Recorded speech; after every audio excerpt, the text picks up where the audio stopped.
Mets-moi un pouce, mon ami. Clique pour nous mettre un pouce en l'air, un pouce bleu en l'air. Abonne-toi, partage la vidéo afin de nous donner la force pour que nous continuions à vous produire du contenu éducatif, pédagogique pour augmenter votre niveau de bonheur et de bien-être.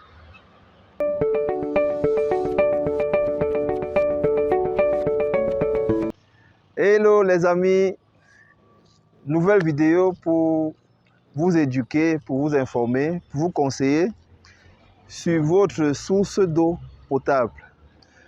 Le thème est sûrement choquant, n'est-ce pas? Il est fait à dessein, afin que vous puissiez savoir que il ne suffit pas de faire un trou et croire qu'on a déjà une source de vie, c'est-à-dire l'eau potable. Aujourd'hui, nous allons parler des dangers de votre eau de forage. Oui, votre eau de forage peut être une source de maladie. Ce mot, je n'aime pas souvent l'utiliser, mais c'est vrai les amis. Je vais partager avec toi aujourd'hui ce que tu dois faire. Dès que tu as réalisé ton forage, tu dois automatiquement le faire. Ne pense pas que tu as déjà une source d'eau potable garantie.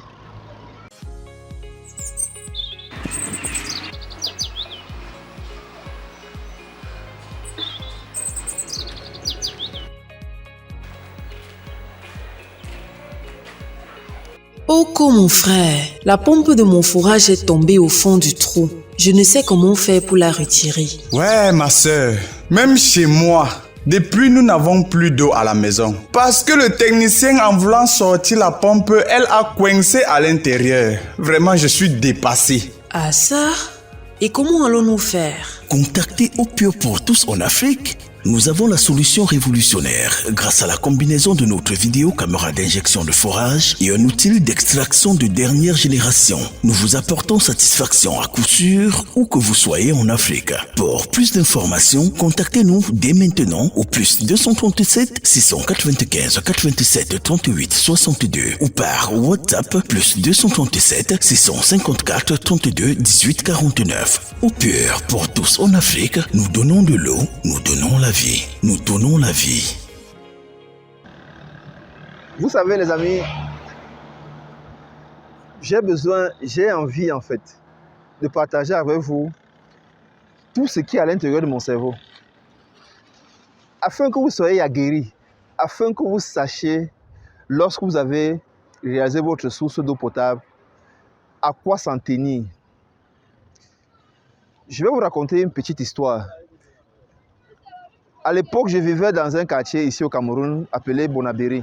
Et à Bonabéry, pour ceux qui connaissent le coin, à peine tu as fait 2 tiges, 3 tiges, 3 tiges équivaut à peu près à 9 mètres, ou bien 7 tiges équivaut à peu près à 21 mètres, que tu es déjà dans l'eau complètement.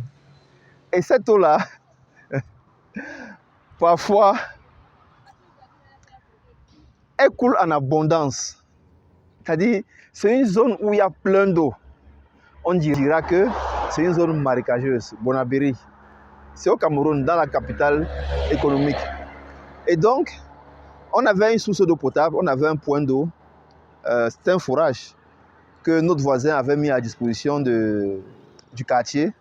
Et notre voisine se plaignait parfois que ses enfants ont la typhoïde, ses enfants ont des douleurs au ventre et tout ça.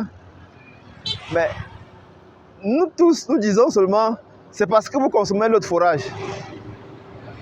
Pourtant, nous aussi, on consommait l'eau de forage. Mais on faisait que dire, c'est parce que vous consommez l'eau de forage. C'est parce que vous consommez l'eau de forage. Et à cette époque-là, je ne m'intéressais pas de manière approfondie au forage d'eau. Chemin faisant, je me suis procuré les testeurs de pureté d'eau parce que je voulais bien comprendre ce phénomène-là. J'ai suivi testeur de pureté d'eau. Ok. C'est-à-dire, avec cet appareil-là, je vais pouvoir tester la pureté de l'eau. En voilà comment est-ce que j'ai analysé. Ça a attiré mon attention et je me suis d'abord procuré un échantillon, non 5 échantillons. qu'on a fait venir par DHL, venant de l'Asie.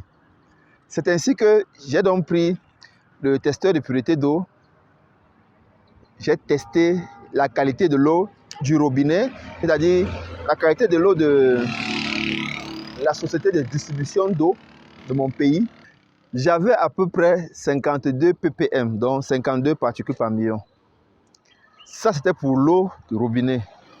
Maintenant, on a pris l'eau de forage. On a fait le même test. Et qu'est-ce qu'on a eu? On a eu 158 ppm.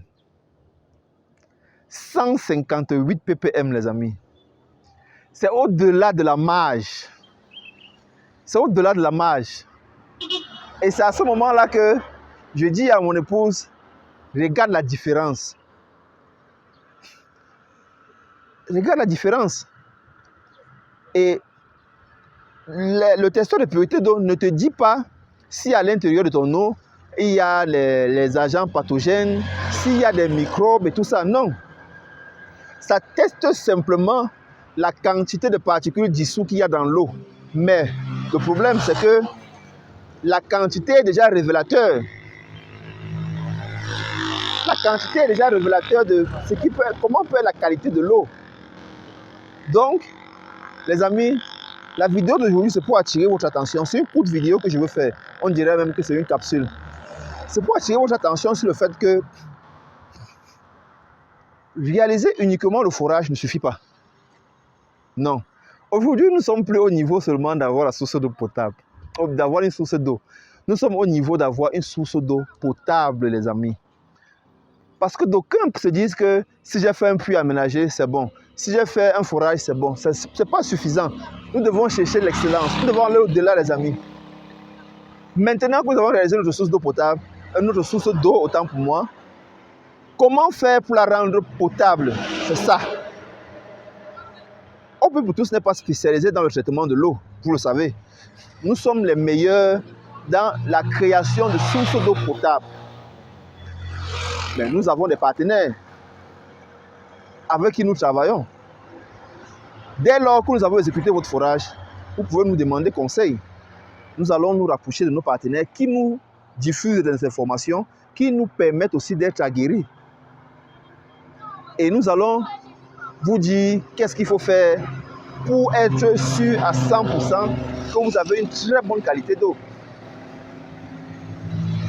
Parce que dans les 3 gros mensonges dont je vous ai parlé, je vous ai dit que l'un des plus gros mensonges, c'est de faire croire aux gens que plus on va à profondeur, plus l'eau est de bonne qualité.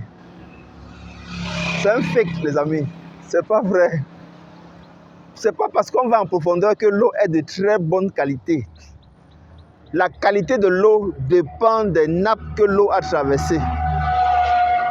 La qualité de l'eau dépend du type de matériaux que l'eau a traversé jusqu'à la nappe à laquelle on l'a captée. Ne l'oubliez jamais, les amis. Et je vais le répéter jusqu'à ce que cela va se graver dans votre subconscient. Prenez la peine, ça ne coûte pas beaucoup d'argent, les amis. Prenez la peine de faire l'analyse physico-chimique ou bactériologique de votre source d'eau. C'est ça qui va vous garantir si votre eau est de bonne qualité, les amis. Depuis hier, j'ai envie de vous faire visiter un peu le paysage, en fait. Parce qu'on en a besoin parfois pour pouvoir libérer le cerveau de toute la pression. La pression vient de tous les côtés, les amis. De tous les côtés. C'est-à-dire, je comprends pourquoi est-ce que beaucoup de personnes le font, c'est difficile, là. La vie d'entrepreneur. Et c'est normal. Parce que tout le monde n'est pas prêt à payer le prix pour avoir un certain standard de vie. C'est normal. C'est ce que je voulais partager avec toi aujourd'hui, toi qui me suis. Et je te demande de prendre soin de ta famille, de tes enfants, de ton environnement, de ton pays, de l'Afrique entière. Pose un acte qui va permettre de créer le bien-être dans ton environnement. C'était Constantin, ça. Je te dis à la prochaine vidéo. Ciao, ciao.